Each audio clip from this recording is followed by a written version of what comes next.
I woke up to the soft glow of morning light spilling through the curtains, the kind of light that makes everything feel calm, like the world hasn't decided to hurt you yet. The house was quiet, except for the faint hum of the heater and the faint smell of cinnamon and pine. Mom had insisted on getting a real tree this year. Even the coffee smelled better, somehow richer, sharper, like it knew today was important. I went through the motions of getting ready, tying my shoes, straightening my shirt, wrapping my scarf a little tighter around my neck. There was a tiny voice at the back of my mind, whispering, "Dad's been off lately." I brushed it away immediately. It was Christmas. He couldn't be that bad today. Not on Christmas. I walked past the tree in the living room. I paused for a moment, letting my fingers brush the ornaments. The little snowman Dad made me when I was 6. The bell that hung crookedly because my sister thought it was funny. I could almost hear the echoes of last year. Mom laughing as Dad tried to hang lights on the roof, my little sister sneaking candy from the jar, everyone around the tree, laughing, singing, just being together. That warmth felt like it was trapped in the air, still lingering even if it was only in my memory. That I picked up the steaming coffee mug from the counter and let the warmth seep into my hands. Outside, the streets were empty, soft light reflecting off the frost, and I wondered if anyone else was feeling the same nervous excitement I had. I took a slow sip and let myself imagine a normal morning. Wrapping gifts under the tree, everyone smiling. Dad teasing me about some ridiculous childhood story that a part of me knew things could go wrong, but I didn't let it in. Not yet. Today was supposed to be normal. Today was supposed to be the kind of Christmas you remember fondly in years to come. The kind where small arguments and grudges didn't matter because the world was bright and home was safe. That I took a deep breath, savoring the smell of coffee and pine, the quiet hum of the house, the last moments of peace before stepping out into the day. I smiled, forcing myself to believe it. It's Christmas. Everything will be fine. I pulled up to Dad's house, the tires crunching softly on the frosted driveway. The morning sun hit the roof at an angle that made the snow sparkle like 1,000 tiny diamonds. Almost magical, but the magic didn't reach me. The air smelled of burning wood from the fireplace, mixed with the faint sweetness of baked cookies. But something else lingered too. Something cold, sharp, almost like it had seeped into the walls themselves. That I stepped out of the car, scarf tight around my neck, and felt it immediately, the subtle shift in the energy of the house. Dad's car was in the driveway, and my siblings were hovering near the front door, whispering and exchanging glances that made my stomach twist. Why does it feel like I'm walking into someone else's home? I told myself it was nothing, just pre-Christmas nerves. But my gut clenched, a quiet alarm I tried to ignore. The front door creaked open before I even reached for the handle. Dad was there, arms crossed, face taut. Not a smile, not even a nod. Just him, standing like some statue carved from disappointment.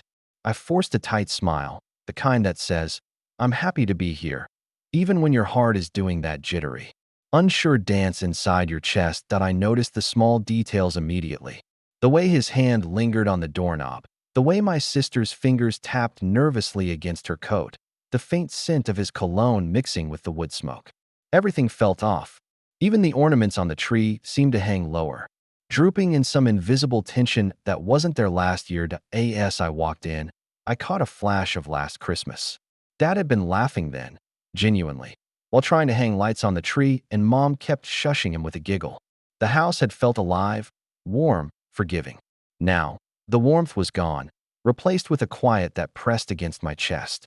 The echo of my own footsteps on the wooden floor sounded louder than usual, almost accusatory, like the house itself was judging me. That I cleared my throat, trying to shake off the creeping unease.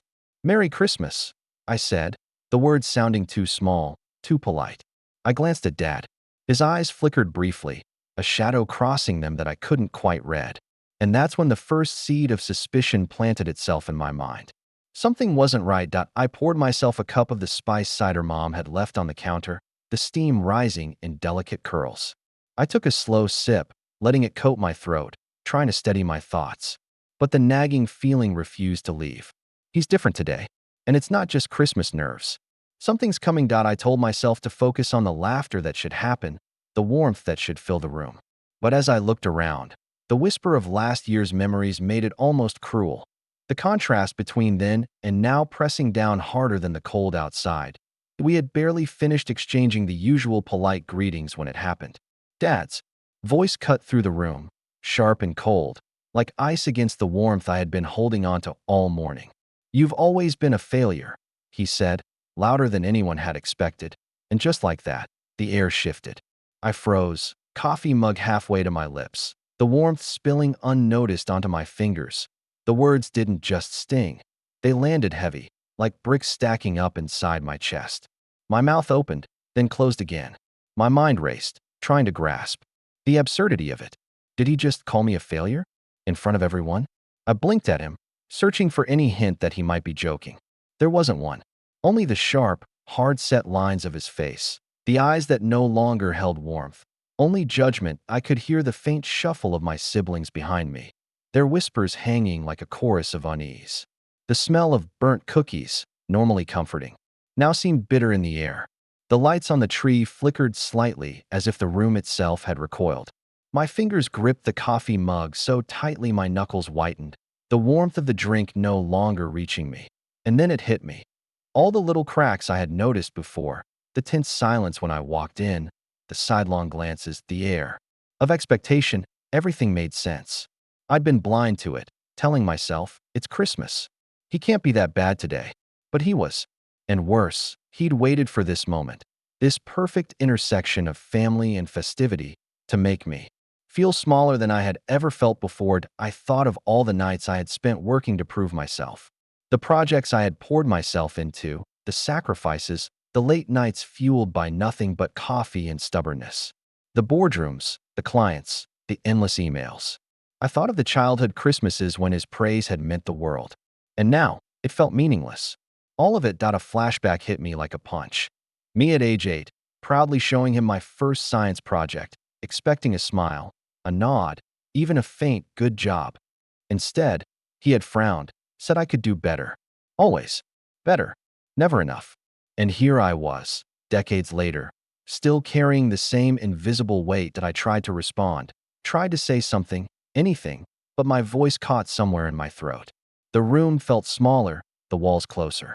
Every familiar decoration, the ornaments, the lights, even the tree itself, suddenly felt foreign, hostile almost. My heart pounded, and I could feel the heat of embarrassment prickling my skin. I set the mug down with a soft clink, almost too loudly, as if to remind myself I was still here. I swallowed hard, eyes flicking between his stern gaze and the faces of my siblings, who looked as stunned as I felt. And I realized, painfully, that this wasn't a moment that could be laughed off or ignored. It was real, brutally, painfully real. For the first time that morning, I wanted to vanish, to disappear into the crisp winter air outside, away from the judgment, away from the accusations, away from the family that suddenly felt so alien. But I stayed, gripping the edges of my own dignity, trying to make sense of a father who had, in an instant, turned the day into a battlefield. I didn't even have time to recover from the shock before he said it. "You should leave, Dad," said, voice low but sharp, slicing through the remnants of holiday cheer like a knife. "Go. You don't belong here." The words landed heavier than anything I'd felt before. My stomach dropped, and for a moment I couldn't breathe. The mug I had been holding trembled in my hands, and I set it down on the table, the clink of ceramic against wood sounding far too loud in the suddenly oppressive silence. I wanted to argue, to shout, to demand some explanation, but the words refused to form. My throat was tight, my voice a prisoner behind a wall I couldn't break through. I glanced around the room. My siblings avoided my eyes, shifting awkwardly, as if unsure whose side they were supposed to be on. Mom's expression was a tight line, something between sorrow and resignation. And Dad, he didn't flinch, didn't even look upset. He was calm in a way that made it feel like this had all been planned, like he had rehearsed every word to maximize the sting. I grabbed my coat, gloves, and scarf, fumbling with them as my hands shook. The cold draft from the front door seemed to welcome me in a way that the house never had. Each step toward the exit felt surreal, like I was watching someone else's life unfold in front of me. The crunch of snow beneath my boots outside was deafening in its emptiness. I could almost hear the laughter that should have been spilling from the living room. Echoing mockery now in my mind, I pulled open the car door, the frost biting my cheeks. I felt the weight of everything pressing down. This isn't just Christmas, I thought bitterly. He's erased me from my own family. The engine started, and the warm air of the car hit my face, but it couldn't thaw the cold that had settled in my chest. Every street light I passed felt like a spotlight on my humiliation. Every pedestrian a silent witness to the way my father had treated me. Flashbacks hit me in rapid succession. The last time I had felt safe in that house, helping Dad hang the lights, his laughter mixing with mine. The Christmas dinner when he had praised my first promotion. Every memory now felt tainted, a reminder of what had been and what had just been stripped away. I clenched the steering wheel, fingers aching, and tried to steady my thoughts. Anger bubbled beneath the surface, hot and sharp. How dare he? After everything I've done? But alongside the anger was a raw, aching heartbreak that cut deeper than I thought possible. The city blurred past in streaks of gray and white as I drove, the cold wind from the slightly cracked window stinging my face. I had nowhere to go, and yet every step away from that house felt like reclaiming a small piece of myself. I realized, painfully, that this Christmas wasn't going to be like any before. Not now, alone, in the quiet of the car, I let the tears come, unashamed, hot against the winter chill.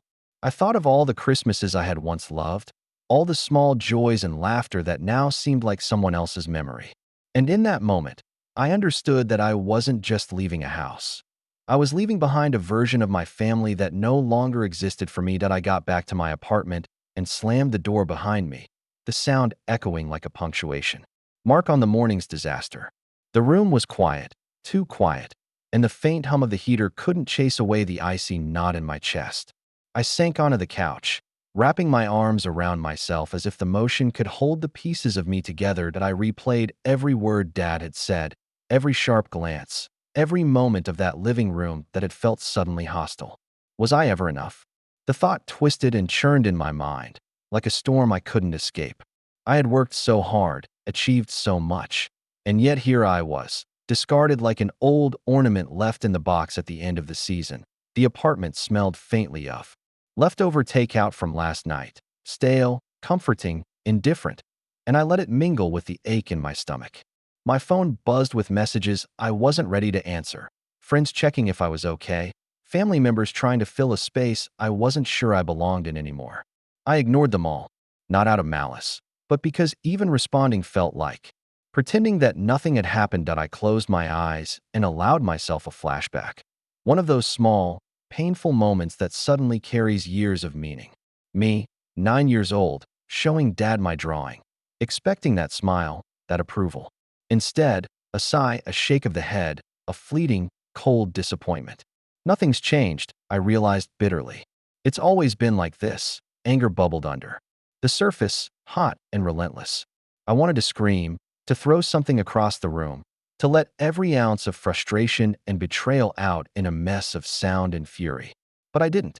Instead, I curled up on the couch, letting the bitterness settle in like smoke through the room. A heavy, invisible weight pressing down on my shoulders. I thought of all the nights I had spent trying to prove myself, not just to Dad, but to myself.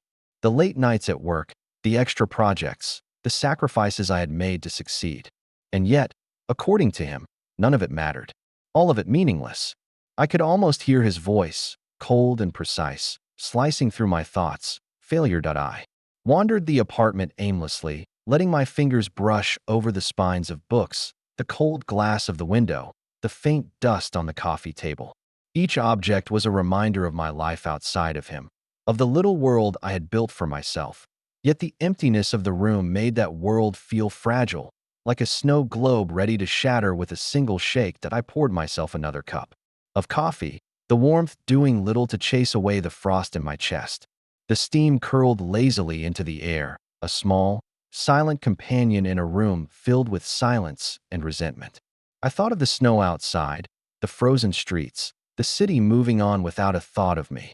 And maybe, in a strange way, it felt fitting. I let the anger sit with me, letting it simmer beneath the surface, not yet ready to act, not yet ready to heal. I didn't cry this time. I just stared out the window, letting the bitter wind and quiet streets reflect the storm inside.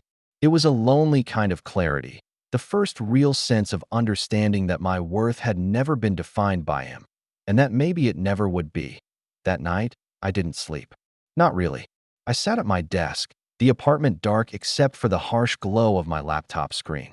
Coffee cups piled up like little monuments to my stubbornness, and the faint hum of the city outside was the only reminder that the world hadn't stopped for me. Though I kind of wished it had, that I poured myself into work, the way I always had. When life refused to make sense, emails, spreadsheets, calls, pitches, I attacked them all with a kind of furious energy I didn't even know I had. Every keystroke, every phone call, every late-night brainstorming session was a tiny rebellion against the humiliation I'd felt that morning. If he won't acknowledge me, I'll build something he can't ignore. The apartment smelled like coffee and paper, a bitter, caffeinated scent that became almost comforting in its consistency. The hum of my laptop, the clatter of my keyboard, the occasional muted ding of incoming messages, it became a rhythm, a heartbeat that reminded me I was still alive, still capable, still relevant. Flashbacks slipped in between the work.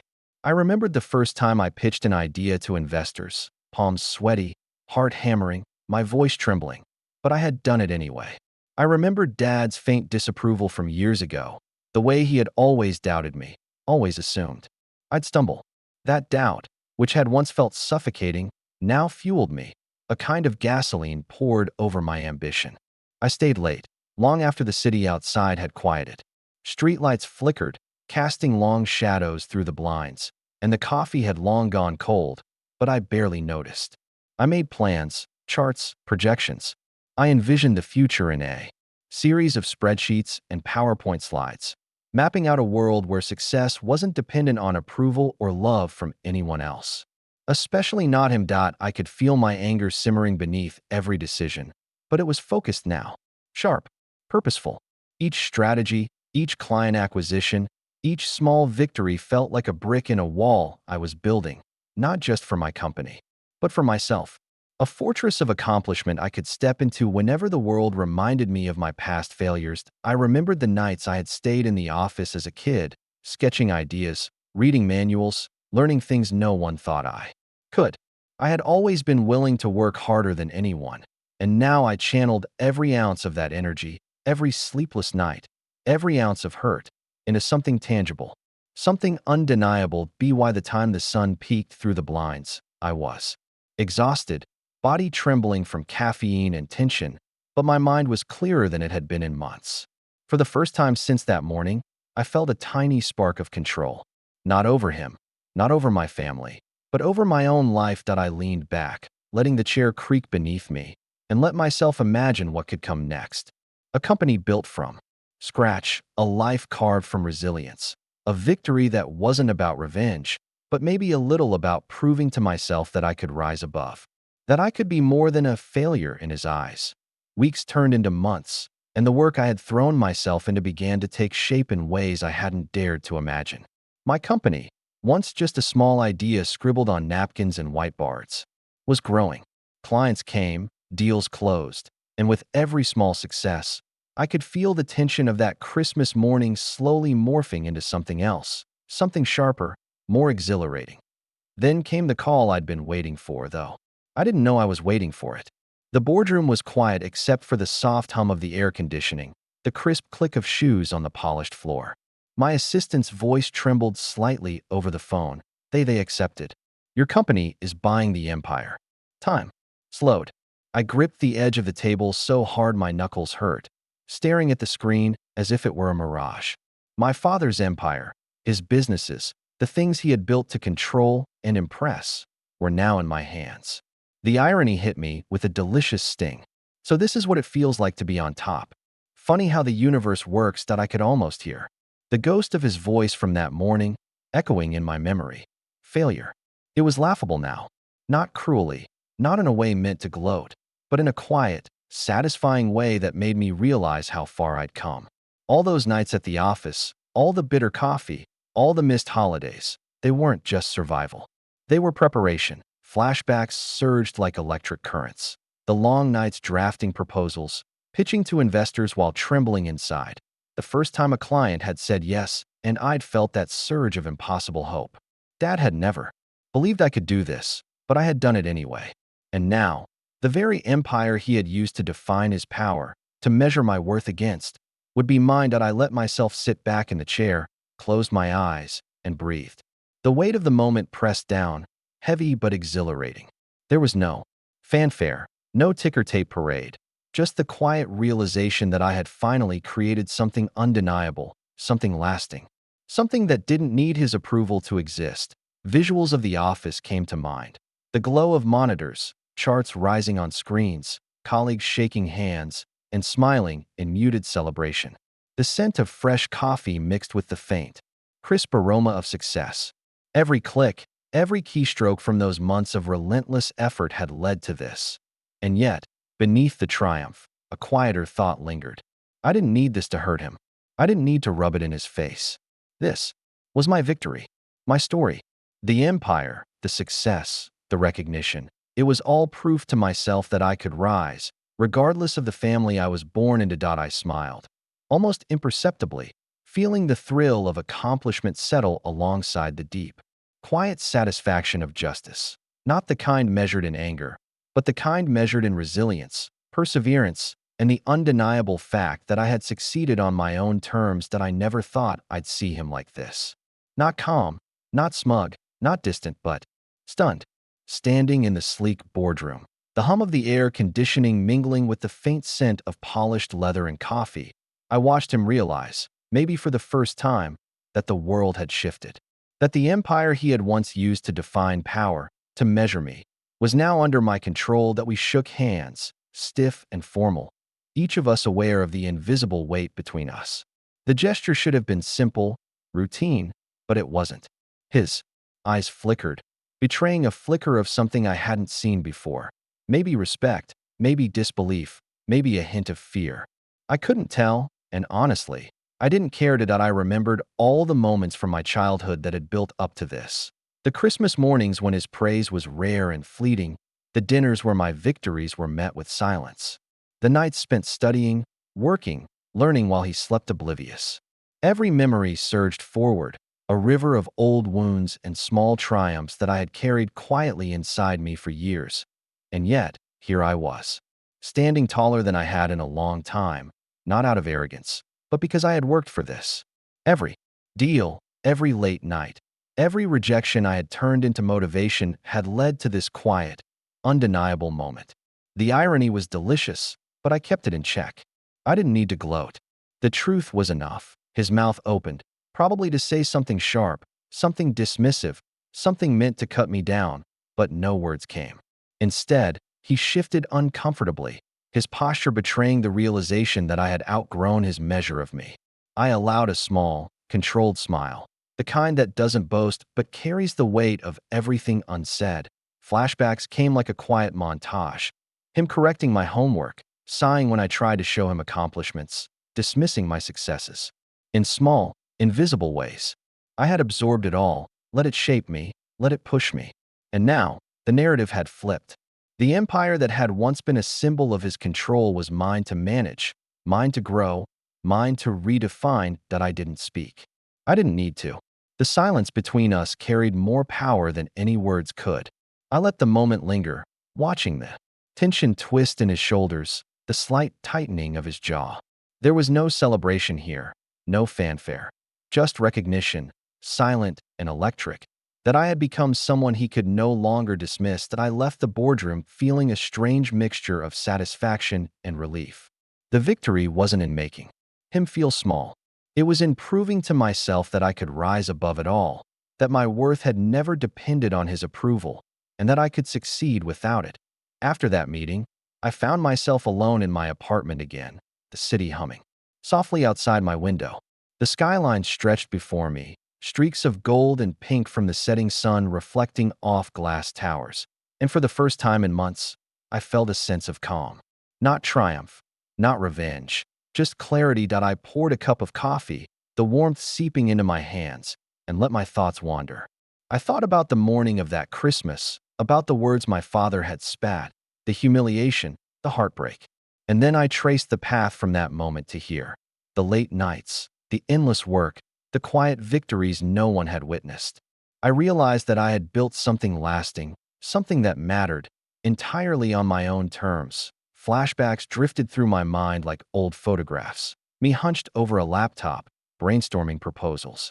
The first time a client believed in me, the nights when doubt gnawed at my confidence, yet I pushed forward anyway. Every small step, every moment of struggle had led me here. And the realization was powerful. My worth had never depended on his approval, and it never would. I let my gaze fall on my reflection in the glass window. I saw someone different than that nervous kid standing outside his house on Christmas morning. Someone stronger, sharper, more resilient. The anger that had once been a fire threatening to consume me had softened into something quieter, a steady flame of determination and self-respect. The apartment smelled faintly of coffee and paper, the subtle scent grounding me as I reflected. I thought about my family, about what Christmas had meant then and what it meant now. And I realized that family isn't always the people you're born into. It's the people you choose, the people who lift you up, and the life you build for yourself. I smiled softly, almost imperceptibly.